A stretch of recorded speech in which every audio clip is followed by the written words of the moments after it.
Olá a todos, tudo bem?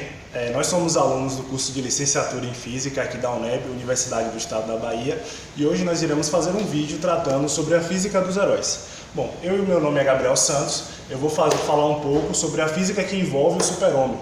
Bom, no super-homem eu irei tratar um pouco sobre a gravitação e sobre a cinemática.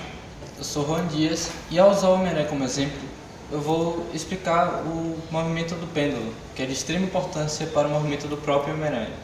Assim como devo explorar a transformação da energia potencial elástica e energia cinética.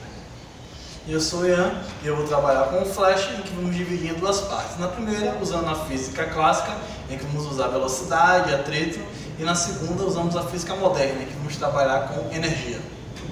Bom pessoal, agora eu vou falar dos poderes do super-homem. Bem, o super-homem ele foi publicado no ano de 1938 e ele foi publicado na revista Action Comics 1. Bem, a história do super-homem muita gente já deve saber, né? Ele nasceu no planeta de Krypton, no entanto ele foi enviado para a Terra antes da explosão do seu planeta. Chegando aqui na Terra, devido às condições do nosso planeta serem muito diferentes da dele, mais à frente no vídeo eu vou discorrer um pouco sobre isso, ele adquiriu diversos poderes e dentre esses, um deles foi o voo e a super-força. Nesse vídeo agora eu irei tratar um pouco sobre a questão do voo do super-homem e da super-força, pensando no âmbito da física. Bom, então vamos lá agora.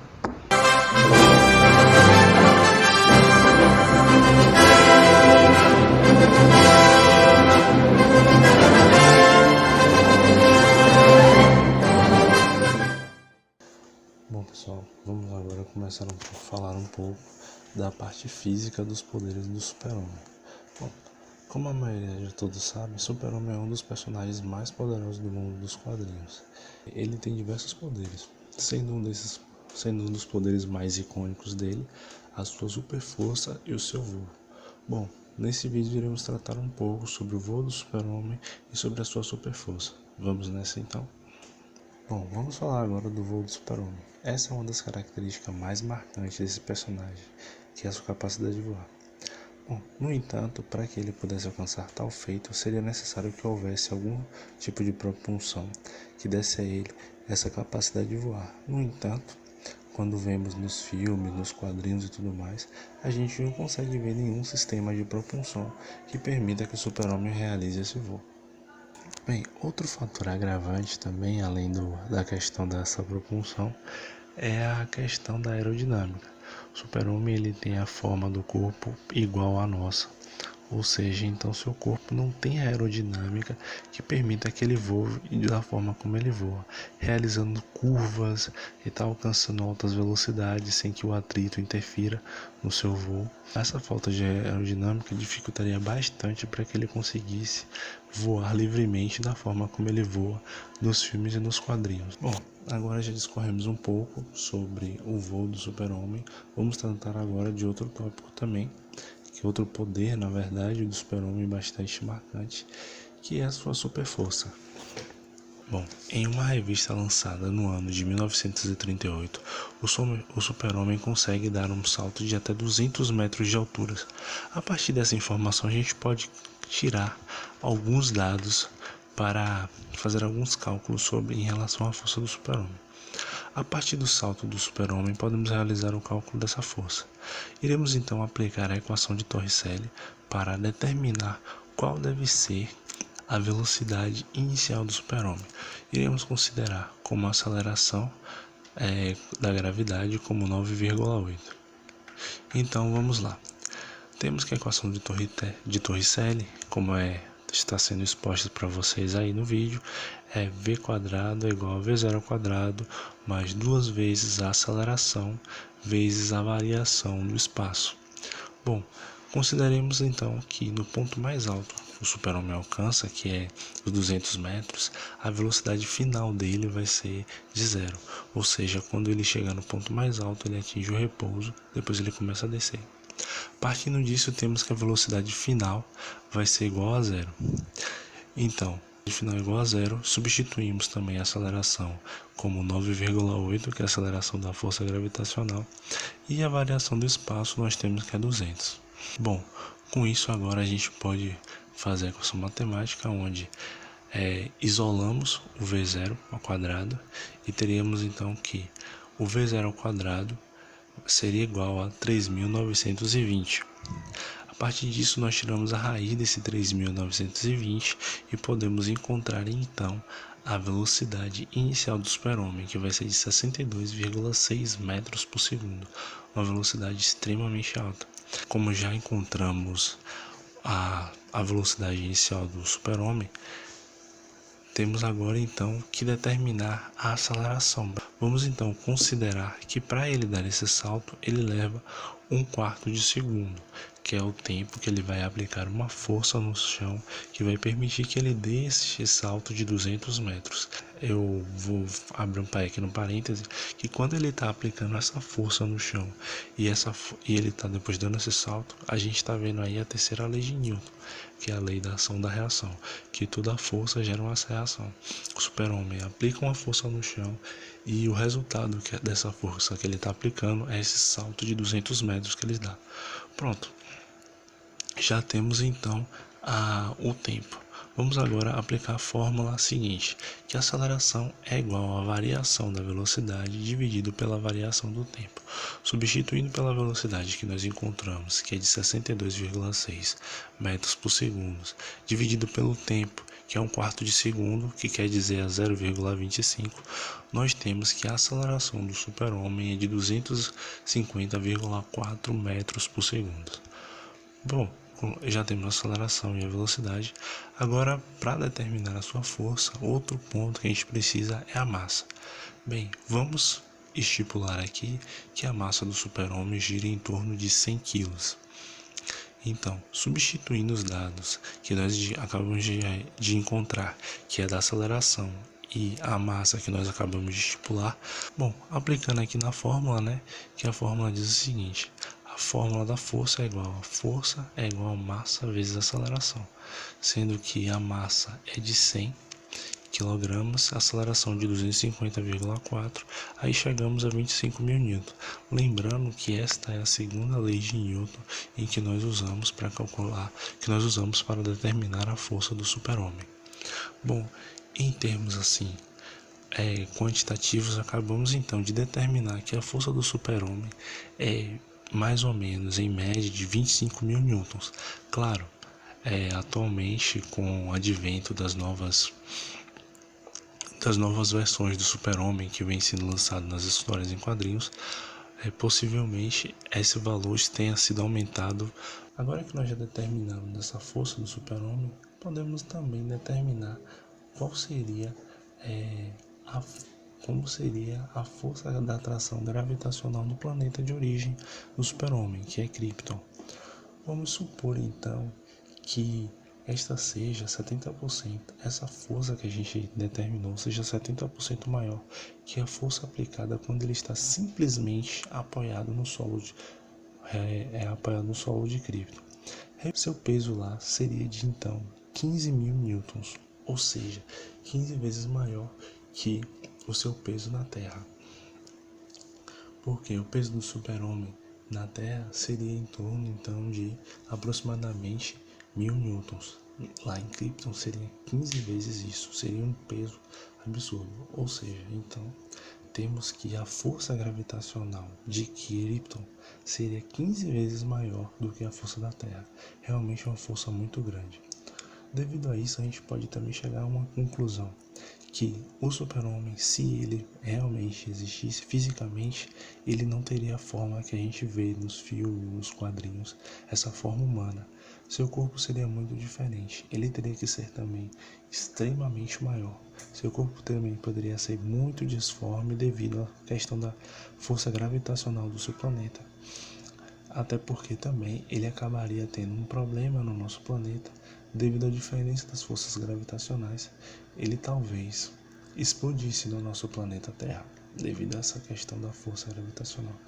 Então, ou seja, super-homem, ele não teria essas qualidades todas que ele tem, que é da questão da beleza e tal, como ele é um homem forte, esbelto, tal, ele não teria essa beleza toda devido à física do planeta dele ser extremamente violenta para com seus habitantes.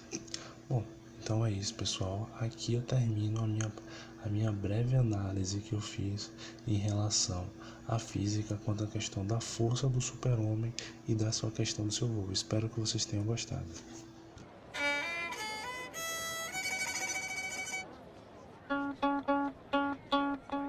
Homem-Aranha, Homem-Aranha, aí vem o Homem-Aranha com a teia infernal em combate contra o mal. Stan Lee e Steve Ditko.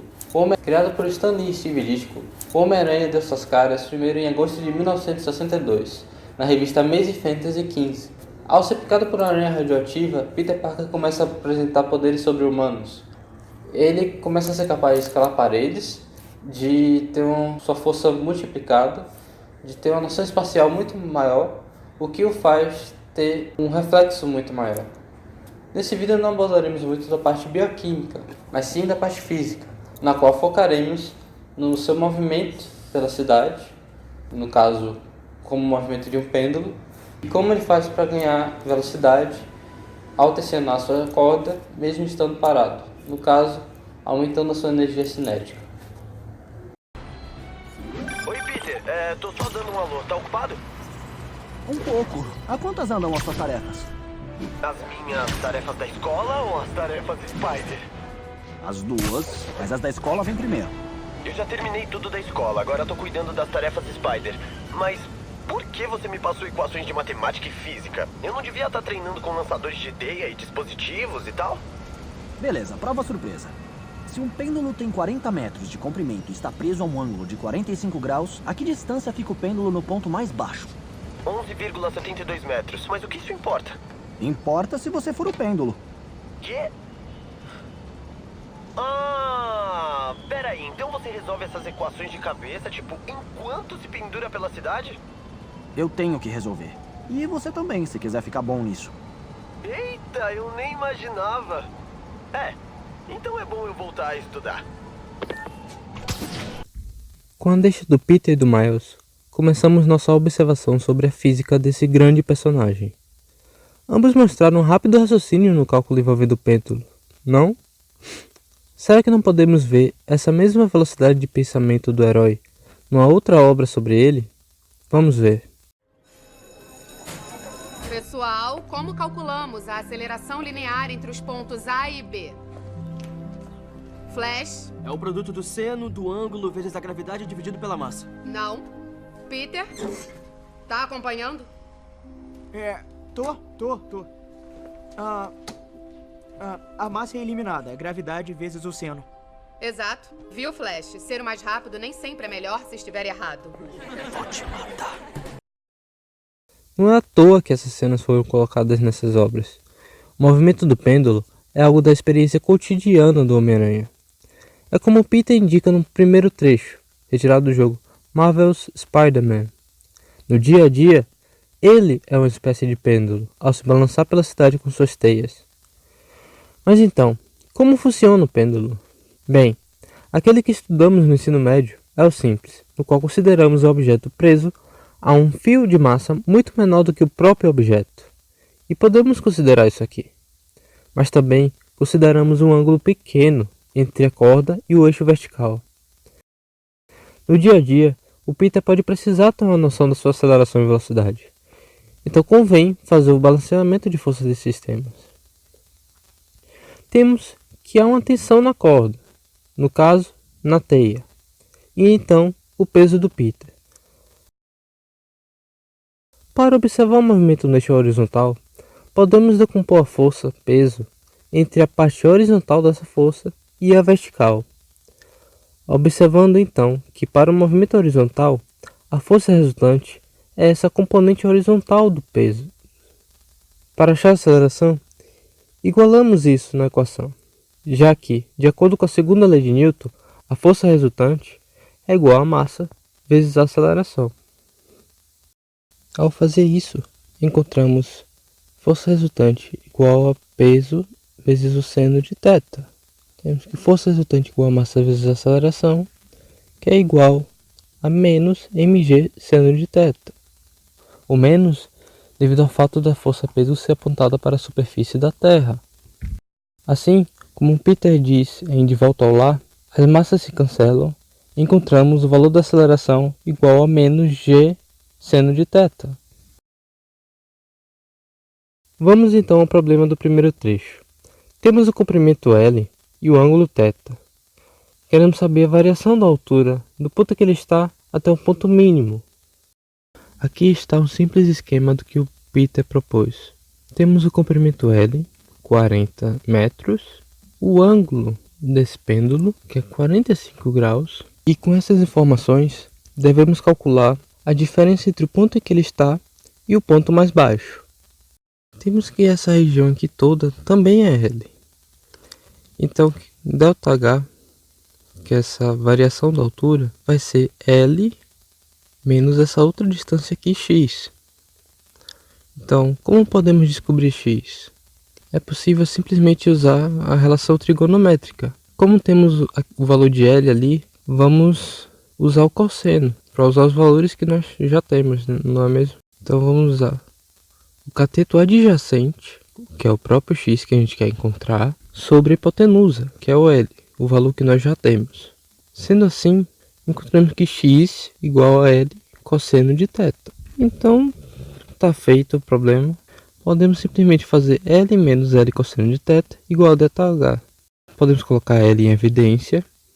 Fica L vezes 1 menos cosseno de θ igual a ΔH. Então, apenas fazemos a substituição dos valores. L 40 metros, 1 menos cosseno de 45 graus.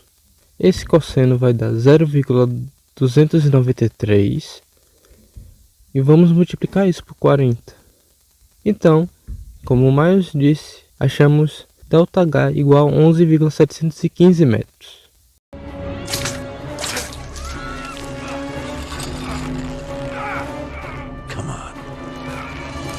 Percebe como o Homem-Aranha aumentou a tensão na sua teia e simplesmente ao fazer isso, ele provocou um movimento em alta velocidade para alcançar o vilão? Isso é uma aplicação básica do conceito de conservação de energia, conceito com o qual o próprio Galileu flertou no seu desenvolvimento nos estudos sobre o pêndulo, mas sem usar o conceito de energia, ao menos como ele é entendido atualmente. Esse conceito tem como base uma afirmativa simples: nada pode ser criado do nada, tudo se transforma. Então não é possível criar um movimento do nada. Ao criar aquela tensão na teia, o Homem-Aranha fez um trabalho naquela teia, aumentando a energia potencial elástica, que será zerada assim que o Peter soltar. Mas essa energia não se perderá, ela será transformada em energia cinética, que é a energia do movimento. E claro, isso provocará uma grande velocidade.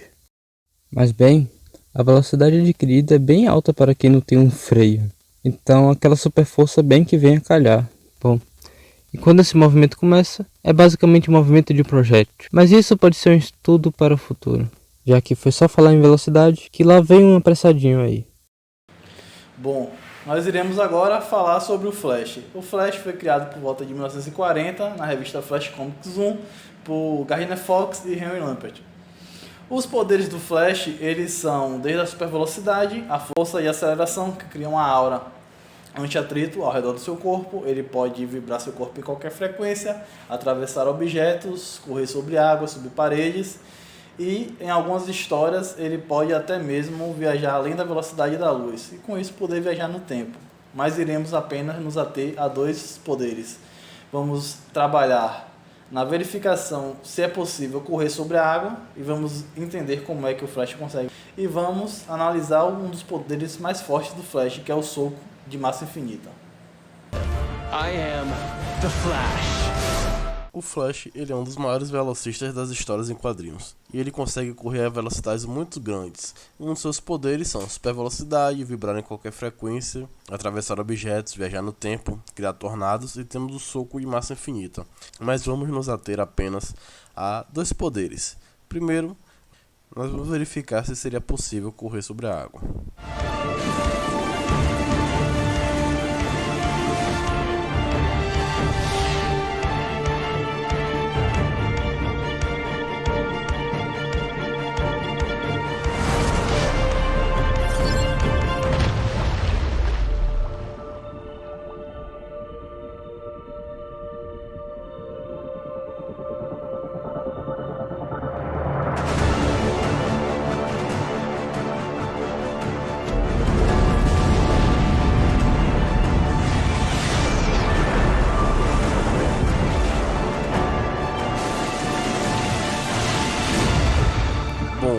natureza, nós temos o lagarto basilisco, que é um lagarto também conhecido como lagarto Jesus. O que acontece, nas suas patas traseiras, ele tem um dedo maior que os outros, que quando ele corre sobre as águas, ele acaba criando bolhas que ajudam na sua sustentação. O basilisco cria uma força para baixo, que seria a força peso, que é dada pela massa vezes a gravidade. Em contrapartida, existe um empuxo que empurra ele para cima, que seria o volume de água deslocado vezes a densidade da água vezes a gravidade. E chega um momento em que esse volume deslocado entra em equilíbrio com o peso do lagarto e assim ele consegue correr. Já como nós humanos, é diferente, pois a nossa massa ela é muito maior do que a do lagarto, então precisaríamos deslocar um volume muito maior. E o problema é que nossos pés são pequenos, e então o volume de água deslocado não é proporcional à área que nossos pés deslocariam. Por isso que nós afundamos. Mas como o Flash consegue correr sobre a água? Vamos verificar a seguir. Seria possível correr sobre a água, seria necessário atingir alguns requisitos. Considerando que o Flash tenha 75 kg, ele precisaria correr a cerca de 108 km por hora para que ele não afunde. Ele teria que se mover bastante rápido e cerca de 125 passos por segundo. E aí é uma velocidade que os humanos não conseguem. Depois disso, ele deveria também ter um contato bastante rápido para que não haja tempo dos seus pés afundarem com o fluido. Caso ele vá afundando mais os pés, ele irá perder velocidade. Como o Flash se move a velocidades extremamente elevadas, seria perfeitamente possível sim que o Flash conseguisse correr sobre as águas. Você já deve ter visto alguns vídeos de pessoas correndo sobre piscinas e não afundando. O que acontece nesses casos? Esses fluidos eles são chamados de fluidos não newtonianos, onde na verdade eles são uma mistura de sólido misturado dentro de um fluido. Quando nós aplicamos uma força nesse tipo de fluido, o líquido que está entre as moléculas do sólido ali, exemplo, os grãos de amido de milho, ele é expulso daquele sólido, descendo para o fundo, ficando na parte de cima, na verdade, só o sólido. Então, quando aplicamos uma força, nós estamos dando uma pisada, nós estamos pisando apenas no sólido. Só que o líquido desce, porém ele volta.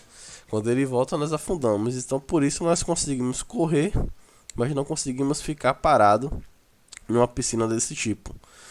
Então, lembre-se, nunca tente pular de cabeça numa piscina dessa. O segundo poder é o soco de massa infinita, um dos poderes mais fortes das histórias e quadrinhos, e ele se baseia nada mais nada menos do que no nosso conhecido Isaac Newton, em que ele diz que a força é igual a massa vezes a aceleração. Então, a capacidade desse poder tecnicamente é infinita, pois quanto mais ele acelerar, mais ele irá ter força para dar um soco. Porém, nós temos um cara que disse que quanto mais nós nos aproximarmos da velocidade da luz, mais nós vamos precisar de energia e nossa massa irá crescer infinitamente. Esse cara não é nada mais nada menos do que Albert Einstein, com a equação que você já deve conhecer. E é igual a mc ao quadrado. Então, o que acontece? Se estivermos na velocidade da luz, a energia necessária para correr seria tão alta que poderia provavelmente destruir a Terra. Com isso, se o Flash chegasse na velocidade da luz, ele teria energia suficiente para destruir a Terra, uma vez que, quanto mais próximo da velocidade da luz, sua massa vai tendendo ao infinito. Daí o nome soco de massa infinita. E nem consideramos os efeitos no próprio corpo, como o superaquecimento devido ao atrito com o ar, por exemplo. Mas tudo bem, vamos considerar que ele não exploda a Terra. Fazendo a estimativa através da seguinte equação, nós temos que a energia cinética ela vai ser igual a massa vezes a velocidade da luz ao quadrado, dividido pela raiz de 1 menos a velocidade que o Flash está, dividido pela velocidade da luz, tudo isso elevado ao quadrado, menos a massa vezes a velocidade da luz ao quadrado. Vamos considerar que a mão do Flash pese meio quilo. Se ele tiver uma velocidade a 88% da velocidade da luz, e lembrando que esse valor você consegue crescer ele até onde você quiser, infinitamente, nós teríamos um soco com uma energia de 4,2 vezes 10 a 17 joules. Se você não faz ideia do que é isso, então é o poder equivalente a 100 megatons. Se você também não faz ideia do que é isso, são equivalentes a 2 Tsar Bomb. São as bombas atualmente mais poderosas que o ser humano já criou. Mas aqui temos um esquema de todas as bombas. Através do Nuke Map, nós fizemos uma simulação e considerando que aqui em Salvador o Flash desce a 88% da velocidade da luz, desse um soco de massa infinita, nós teríamos uma área de 117 km². Nós ainda teríamos um alcance muito maior de uma onda térmica e uma onda de radiação. E no total teríamos um raio de 92 km aproximadamente de destruição. Seria como de Salvador a Lagoinhas ou de Salvador a Feira de Santana de destruição. E isso apenas a 88% da velocidade da luz. Quanto mais ele aumenta a velocidade, mais ele conseguiria destruir o planeta. Bom, é isso, pessoal. Espero que tenham gostado do vídeo. Agradeço a todos que tenham acompanhado o vídeo até aqui. Avaliem o nosso vídeo e então, até a próxima.